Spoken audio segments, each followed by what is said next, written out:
Today, we are listening to a short story called My Trip to Work. Let's start. Me llamo Ana. Vivo en una ciudad grande. La ciudad es ruidosa, pero me gusta. Cada mañana salgo de mi casa a las 7.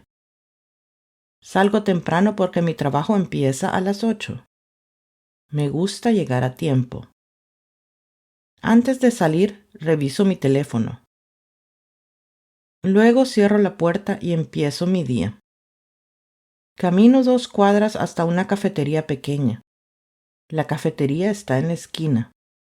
Aquí compro un café para llevar. El café está caliente y huele muy bien. Me gusta tomar café por la mañana. Con mi café en la mano, camino hasta la parada del bus. La parada está cerca de mi casa. La parada es el lugar donde espero el bus. A veces espero 5 minutos. A veces espero 10 minutos. A veces espero más. Depende del tráfico. El tráfico es cuando hay muchos carros moviéndose muy lento. En la mañana hay mucho tráfico. Mientras espero, miro la calle. También miro mi teléfono. Veo a otras personas esperando el bus. Cuando llega el bus, subo con cuidado. Subo al bus y saludo al chofer. Digo, buenos días. Busco un asiento.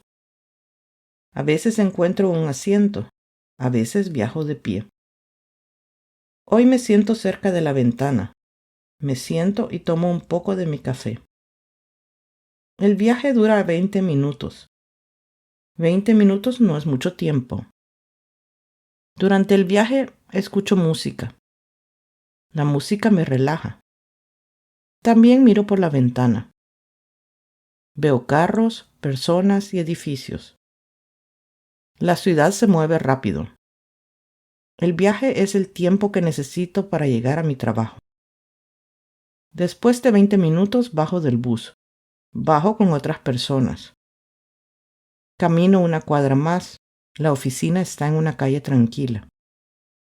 Por fin llego a mi trabajo. Son las 8. Empiezo mi día. Entro a la oficina. Veo a mis compañeros. Saludo a mis compañeros. Ellos también me saludan. Luego camino hasta mi escritorio. Me siento en mi silla. Abro mi computadora.